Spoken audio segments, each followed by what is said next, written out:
Eu peço atenção aos colegas da casa a esse pronunciamento e vou fazer no tempo dos partidos e blocos o que eu precisaria fazer inicialmente no pequeno expediente. Mas aconteceu uma coisa muito estranha hoje pela manhã.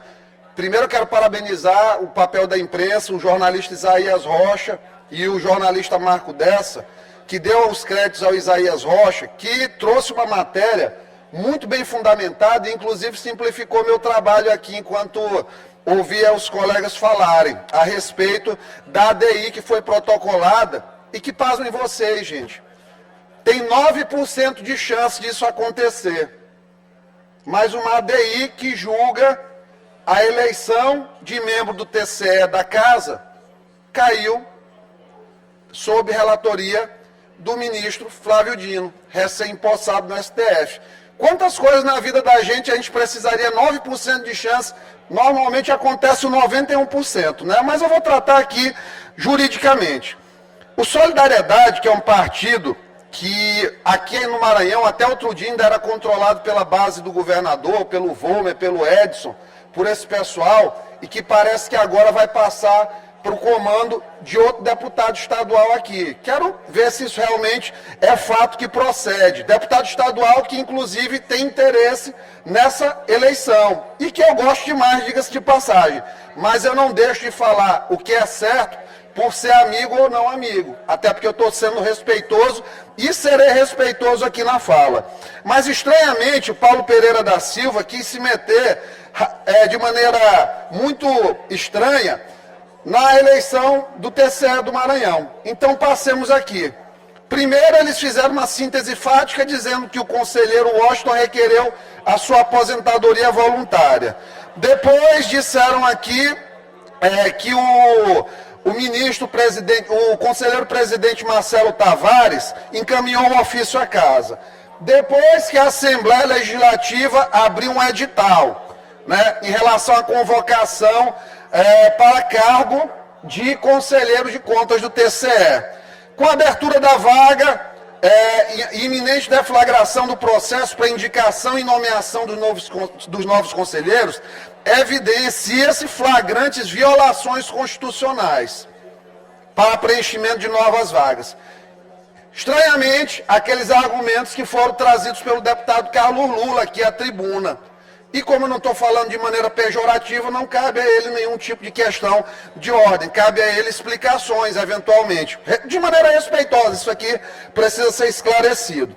Então aqui, olha, segundo jurisprudência pacífica do STF, a indicação de vaga de conselheiro do tribunal se dá através do critério de cadeira cativa. É o critério 4.3, 4 vagas da Assembleia, 3 vagas do Executivo.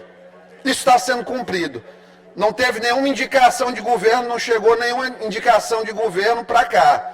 Muitos estão votando, inclusive, não pelo Brandão, no Flávio. Eu, por exemplo, não estou votando. Se fosse outro candidato, não votaria se viesse indicado do Palácio. Digo aqui de maneira muito tranquila. Mas vamos lá. Eles dizem aqui que tem jurisprudência pacífica do tribunal em relação à simetria, tudo isso aí.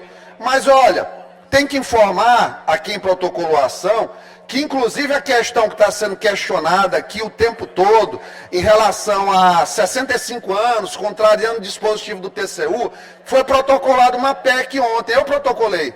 Reuni 14 assinaturas, já está em tramitação dentro da casa, para corrigir isso aí. Não tem nenhum candidato tentando inscrição com essa idade, acima entre 65 e 70. Então não tem nenhuma urgência, nem risco a quem quer que seja de direito de participar do processo. Porque ninguém entrou com esse questionamento aqui. Então não tem risco. Isso aqui já vai eliminando o pensamento de por que conceder uma medida liminar numa decisão da casa, num procedimento de uma casa legislativa. De toda forma, o edital foi publicado ontem, tem que informar o Solidariedade, já corrigiu isso e deixou claro que é uma outra coisa que eles tentam dizer aqui, em relação à questão do voto secreto. A votação para conselheiro aqui no Tribunal de Contas vai ser secreta. Então isso é outra coisa que já está pacificada. Por já estar pacificado, não cabe questionamento disso aqui lá em cima. Pedi só mais tempo aqui, porque realmente a matéria precisa. Então vamos lá. Isso foi sanado pelo edital. Outra coisa, eles tentam derrubar o decreto 150. Os advogados são tão desidiosos aqui que assinam a petição, que eles colocaram 151, é o 150, viu? Prestem pelo menos atenção no que vocês estão lendo aí, antes de colocar, né? Então, diz assim, que o decreto exige um mínimo de 14 assinaturas, 1/3 para a indicação de um candidato, restringido a pluralidade de ideias e a diversidade de representação do TCE em afronta ao princípio da isonomia. Está errado isso aqui, óbvio que está errado. O tumulto era se todo mundo pudesse chegar aqui, 300 pessoas interessadas, para fazer um vestibular na Assembleia. Isso aí tumultuaria a casa, né? Quando a população vota em mim, ela está me otorgando um direito de ver quem são as pessoas que têm condição de ser conselheiros ou não. Então, diz aqui de maneira completamente inepta que tais regras de composição estão violentando de maneira clara e frontal o texto da Constituição. Isso aqui foi a síntese fática, mas vamos aqui aos fundamentos jurídicos, que são mais torpes ainda. Emenda Constitucional 122, promoveu alteração na idade para nomeação de membros de 65 para 70. Sanado no edital e sanado na PEC. Resolvido. Sendo certo que a alteração do texto ocorreu, tarará, sanado, tudo sanado aqui, até o 16 da peça, sanado com a PEC. 17, também sanado, em relação à idade, em relação ao objeto da demanda, também, não tem nem que ser analisado. Aí eles vão aqui, ó, inconstitucionalidade do artigo 31 da Constituição do Estado, que coloca... Conclua, deputado. Não posso concluir, que ainda tem aqui, eu preciso mais um tempinho. Libere o áudio. Obrigado. Então, olha, 31 é de competência da Assembleia, voto nominal. Isso já está sanado também no edital e vai ser sanado na PEC, mediante substitutivo. O Supremo Tribunal Federal, pelo menos, não deveria, colocadas essas situações todas, interferir na autonomia administrativa da Casa. A Constituição, no artigo 52, inciso 3, está lá, diz que o processo se dará por votação secreta. Isso está sanado no decreto legislativo de 1990 da Assembleia. Lá diz, escrutínio secreto. Então não há inconformidade, então não há de se falar em inconstitucionalidade do mesmo, se o que eles querem é derrubar o decreto. Aí do 22 ao 26, eu não vou nem ler, porque é linguiça realmente aqui que eles encheram a petição. 27, 28, linguiça, vamos lá. No 30, eles dizem que o decreto, falam de novo da questão do apoiamento, eu já vou explicar para vocês aqui. A imposição de 1/3 dos membros da Assembleia para indicação de um candidato é desproporcional. Presta atenção aqui. Olha, 31 da petição. A imposição de 1/3 dos membros da Assembleia para indicação de um candidato é desproporcional, limitando drasticamente o leque de candidatos a concorrer, restringindo a escolha a um grupo restrito de concorrentes, com base em apoio político. Vamos lá, estou chegando. Aí aqui, pronto. Atenção, o Decreto Legislativo 6 de 1993, que regulamenta a escolha dos ministros do TCU, prevê medida muito menos gravosa. Aí é que o advogado, ou é mal intencionado, ou ele está mentindo. Porque ele diz que apenas a indicação do candidato por uma das lideranças do parlamento, sem necessidade de 1/3 de apoio dos membros da casa. Vamos lá. As vagas abertas na composição, aqui o decreto federal.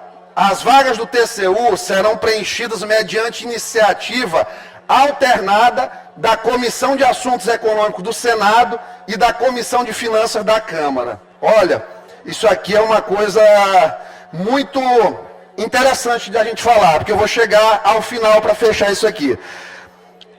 Olha, no prazo de 5 dias, contado da abertura de vaga na composição do Tribunal de Contas, dá-se a habilitação de candidato singular indicado pelas lideranças da casa. Isso aqui é acordo de líderes lá em cima. Não é um líder de 3 deputados indicar um candidato para fazer composição lá dentro. É na política que ganha lá dentro. É na política. Então esse 33 aqui já está mentindo. Mas vamos terminar de matar o argumento dos advogados ineptos aqui. Tem que melhorar a remuneração para melhorar a expertise desse pessoal, pelo jeito.